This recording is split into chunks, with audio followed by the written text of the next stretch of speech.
What we're facing is really serious. So we see 2.5 billion people to be added to cities over the next 25 years. And 90% of that growth will happen in cities in sub-Saharan Africa and South Asia.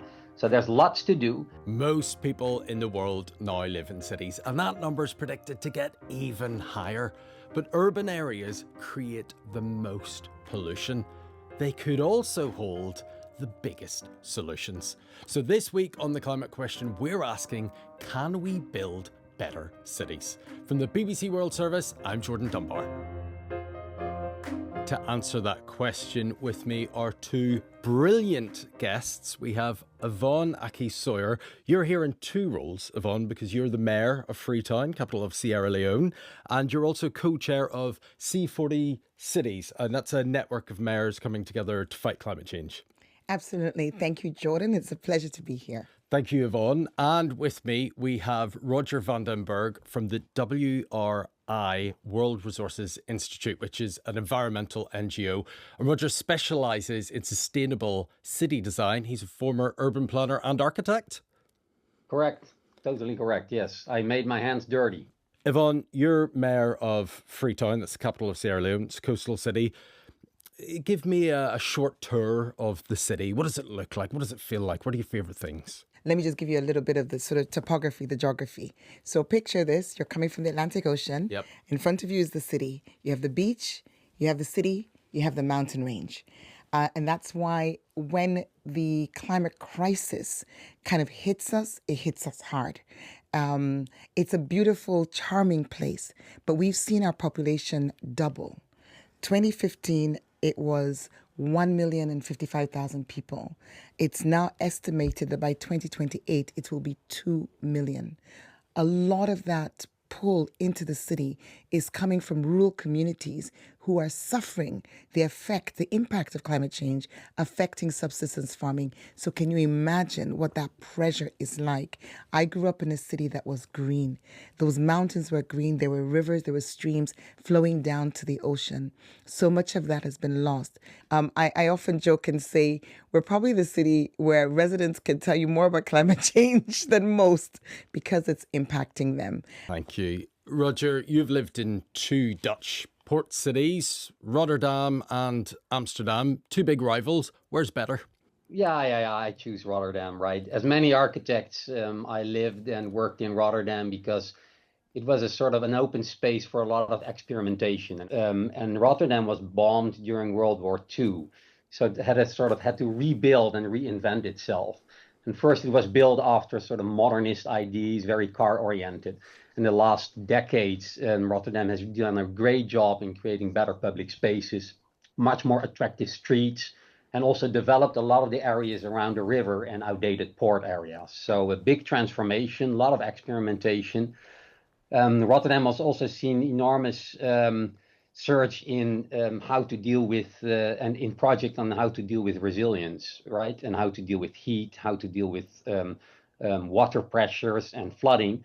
I think one of the famous examples that has been talked about in many places is this innovative water square that fills up with water when it rains a lot, but when it's dry you can play basketball and so on. So I really like that vibe of experimenting, trying new things, and really advancing a lot related to resilience and climate adaptation. When it comes to climate change, lots of people think of governments, presidents, prime ministers, and the big international negotiations. But what I'm really interested in is the city level, what they're capable of. More than half of us around the world, according to the World Bank, now live in urban areas. The UN predicts that 7 billion of us will be urban dwellers by 2050. And it's not just where we live, it's where we work, jobs and opportunities. World Bank says cities create 80% of global GDP. And then on the climate change side, urban areas produce roughly 70% of the greenhouse gas emissions responsible for warming the planet. Roger, when people look around towns and cities, what are they seeing that's responsible for these greenhouse gas emissions? Kind of talk us through where they're coming from. Buildings, the building sector. I mean, we need cooling, we need heating. and we don't do that on a very energy efficient way. Second is transportation, greenhouse gas from combustion engines. And this is why maybe we can talk a little bit later about the electrification of transportation. And then we have materials and waste management. So waste also emits a lot of methane. So these are the kind of the four elements that contribute to greenhouse gases in cities. So Roger, more and more people are moving to cities. There's cities that aren't even built yet that people will be living in by 2050, and there'll be new bits of cities as well. Is there a danger, coming from an architecture, urban planning background, that if we don't change the way we build them, we're locking in these bad habits, we're locking in these emissions for decades to come? You're totally right. I mean, this is a real danger. And because we tend, I mean, I think since the 50s, we tend to build cities very car oriented. This idea of proximity, and luckily great cities such as Paris under the leadership of Anne Hidalgo have shown that you can create much more walkable, much more cities based on proximity. You have to do it from a much more human and people-centered perspective. Can you create small-scale infrastructure, better walkability, smaller scale neighborhoods with parks. And that doesn't have to be more expensive, but it creates a lot of opportunities for reducing greenhouse gas emissions, because we talk a lot about electrification of transport these days, but actually the best way to reduce emissions is to create proximity, to make sure that you're close to where the jobs are, to make sure that you're close to where the services are, and to have options for public transportation. And I think just to kind of what we're facing is really serious. So we see 2.5 billion people to be added to cities over the next 25 years. And 90% of that growth will happen in cities in sub-Saharan Africa and South Asia. So there's lots to do. And we need to make sure that we come up with more innovative ideas. And many of them are very practical solutions for creating just simply better neighborhoods for people to live in. So I'll give you some examples outside in different parts of the world, because I think that's something else that we need to be conscious of. This is not a homogeneous situation. The emitters are predominantly in the industrialized West. The impact is predominantly in the global South. So that's something else we have to be aware of. So in as much as I often say it's local solutions for a global problem. Examples: Medellin, green corridors, literally kilometers of trees alongside roads.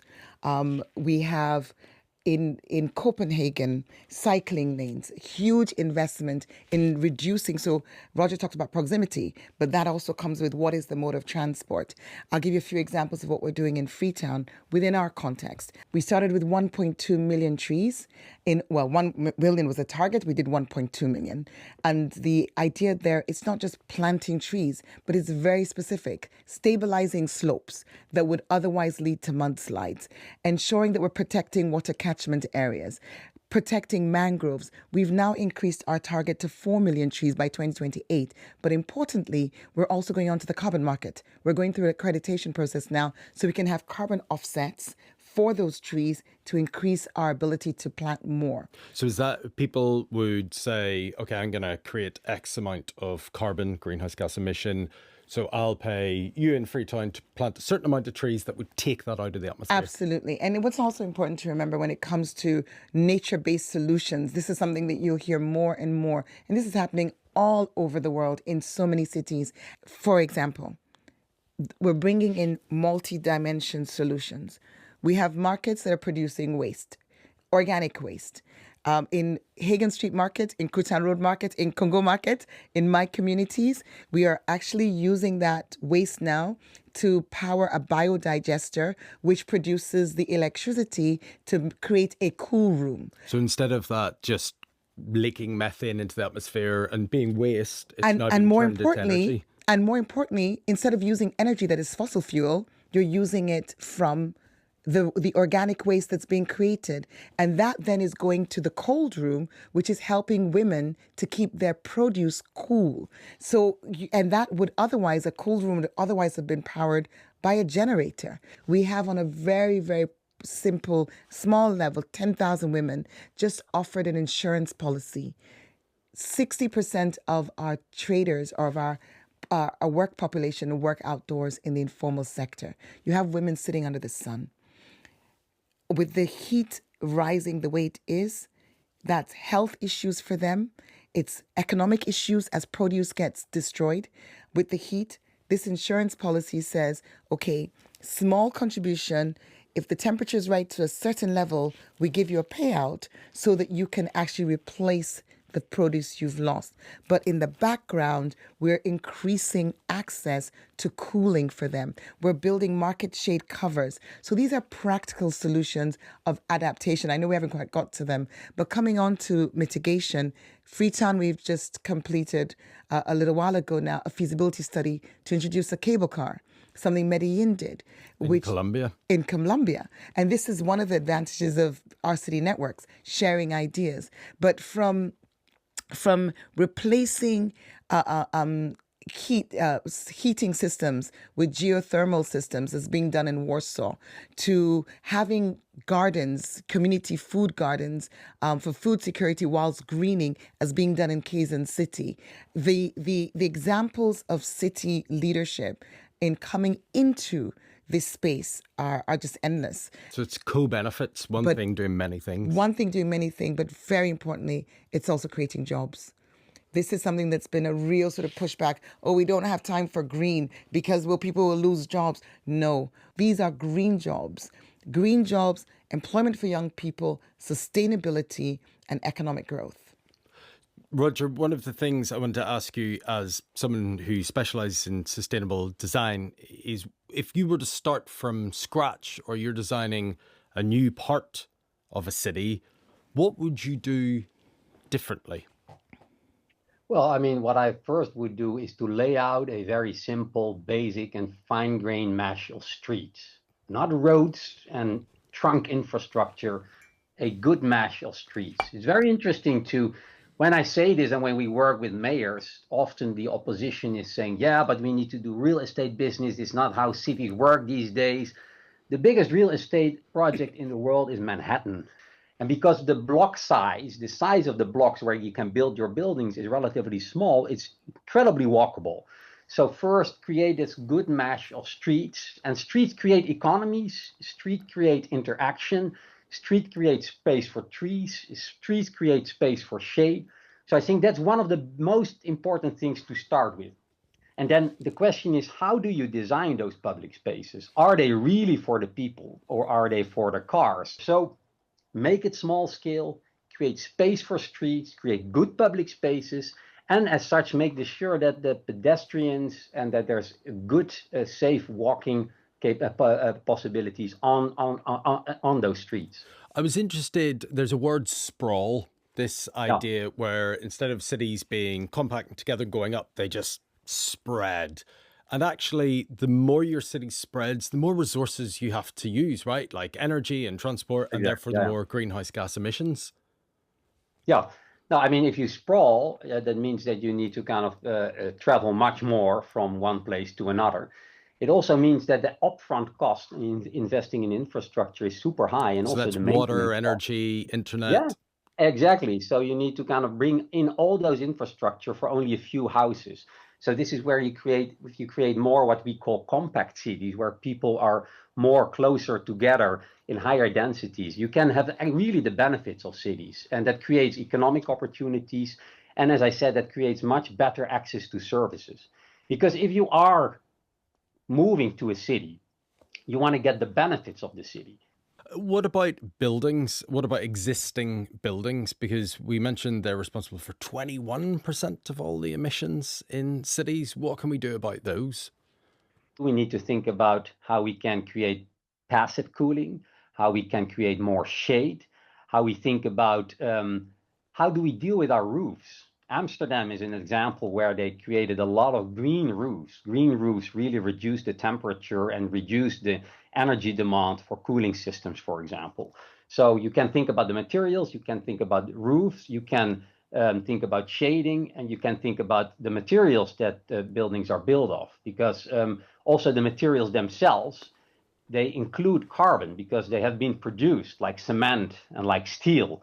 So you see a lot of experiments right now creating sustainable wooden buildings that have a much smaller carbon footprint. Yvonne, you mentioned about how cities around the world are growing really, really quickly, including Freetown. That often means that it's difficult to put a plan in place, and you have so-called informal settlements that might be on the outskirts or even in the centre. I take it that then makes it harder as a mayor or an urban planner to try and change things round. So let's just understand that there's cities that plan and there's cities that don't. And the reason for that is varied and often political. So where do we end up? We end up in a situation, whether it's deliberate or it's inadvertent, you end up in a situation where you have informal settlements springing up. What does that mean? You are more exposed to vulnerability. Informal settlements are typically along coastlines. In my city, that was the case. And 45% of residents in Freetown live in informal settlements. When it comes to dealing with the climate crisis, you have even more of an exposure, even more of a vulnerability. Many of the housing structures actually are made of corrugated iron. You may have seen these in pictures, in documentaries and so on. But can you imagine what it feels like living in a structure in the heat that's made of corrugated iron? All of that heat. It's like living in an oven. So when we talk about vulnerability, these are fundamental systemic issues that need to be addressed. I've been pushing and advocating for land use planning because the answer to the informal settlement is planning. This is the subnational level, the mayors, the governors, the cities, the regions. But sometimes we have a little bit of a challenge in terms of where mandates sit. Because even if you have low resource, if it's structured, you have better opportunity to bring in cooling in the design. The closer the properties are together, the houses, the structures are together, the hotter it is. The less chance you have of being able to get waste out. So it really is a problem compounding onto a problem. And sadly, there are hundreds of thousands, millions of informal settlement dwellers around the world, particularly in the developing world, particularly in the global south. And this climate crisis, from flooding to heat, they are among the most vulnerable, the most impacted, and the least supported. Roger, in terms of adaptation, what are we seeing? Tell me about sustainable design and adaptation. Planning is not only planning streets, buildings, and concrete, right? For a long time, our cities used to sort of settle in the natural environment, but we sort of got totally disconnected from our ecological system. So it's incredibly important to break the barriers between cities and nature. This is one system. So we need to think about water bodies, about water management, make space for water runoff if it rains, for example, or if rivers flood. Make sure that we build in the right places, not in the floodplains, but in the safe places. And a lot of cities are understanding that right now. We see examples. For example, a city in Barranquilla who created a whole strategy around providing parks for everyone, within 5 minutes distance of their homes. But we also see great examples in Indian cities, in Bangalore, where the municipality works with some of our team and other partners in creating more space for water and water management. So this needs to be kind of integral part of city management. But the good thing is that the people in the cities, they love it. They love it. There's nothing better than to live in a city where you can breathe clean air, where you have shade, and where you see green spaces and are available to, and where you have the capabilities to kind of bring your family to a park. And at the same time, adapt to climate change. And I think that should be the order in order for mayors to kind of share what nature actually can do for people in the city. I just wanted to come in on that because something that's also necessary is for that mindset to change. Roger talked about the way Rotterdam was built for cars, but for many people in the developing world, in African cities, it is an aspiration to own a car. It gives you freedom. It gives you freedom. It's also prestige. It's that, I have arrived. So when you're talking about getting people into public transport, you also need to be thinking about how does that mindset change shift? Because obviously, like the fossil fuel industry, the motor car industry is very good at promoting creating the power and the prestige that comes with the ownership of a vehicle. So that's something else that, we need to work on and work with. And on a really practical level, something that you might find odd, it's also that not everybody sort of grows up with access to a bicycle. So one of the things that we're doing is creating a bicycle sort of learning, giving children the opportunity to learn to ride a bike. Because if adults can't ride a bike, you can't really say move on to riding a bike, from the perspective of shifting culture. So it's understanding that context differs. And on that, I'll give you one last one, which is 82% of cooking fuel in Freetown is wood or charcoal. That's 82% because we don't have gas. And people can't afford electricity. So they use wood. And that has also put enormous pressure on our forest landscape. And with that, of course, on all that we lose, the forest cover, etc. But how do you replace that? We are now producing briquettes from fecal sludge. So the waste that comes from our body is being processed into alternative charcoal. We've done it at an experimental level for a couple of years now. Is that less polluting? It's non-polluting Okay. because it's decarbonized. So a practical solution that will help us to save our trees, reduce costs for our residents, and ensure that they can still cook. And from a health perspective, I have to say, carbon from wood, we have respiratory illness as the third biggest killer in our city. This will also have huge health benefits. To cleaner air Jordan, and can Freetown. I come in here? Always, Roger. Yeah. So I think that the health dimension of what we're talking about is serious and severe. You're meeting now two people that are very excited and passionate about cities. So our narrative is often very optimistic, but we really need to look at the data, right? So if you look at the health impact of heat, it's severe, right? Approximately 500,000 people every year die from heat-related health issues. If you look at the air pollution in many rapidly growing cities, it's really severe. So, I mean, adaptation to climate is also helping to create just better lives and healthier lives for people. Mayors and local leaders are closer to where the actual climate impacts are felt. So they see what it does to homes. It destroys homes, it destroys livelihoods, it creates unproductivity. So they see it and they want to change it. So I think there's an enormous agility of mayors and local leaders to respond to climate impacts. The problem is that the resources, most of the cities, except for a few exceptions, like New York or like London, for a few exceptions, actually cannot pay for all this transformation from their own balance sheets. But for cities, it's very important that they create better collaboration and partnership with the national authorities. Because without that collaboration, we cannot get to the transformation that cities need and that countries need to deliver on their national climate plans. Yvonne, if you can give me sort of the 5 best things about Freetown for people that are unlucky enough to have never been. Our beaches. Beaches. Number 1. Number 2, our people. There's not a place that smiles more than Freetown. But number 3, I would also say we love to party. So if you're a party animal, come to Freetown. Yvonne, thank you very much for speaking to us today. Thank you. Thanks for having me. Roger, thank you very much for joining us. Thank you very much, Jordan, and great conversation. And thank you for watching. Don't forget to subscribe to the BBC World Service YouTube channel so you don't miss a thing. And if you have a question you'd like us to answer, just write it in the comments below and we'll try and feature it in an upcoming show. See you next time.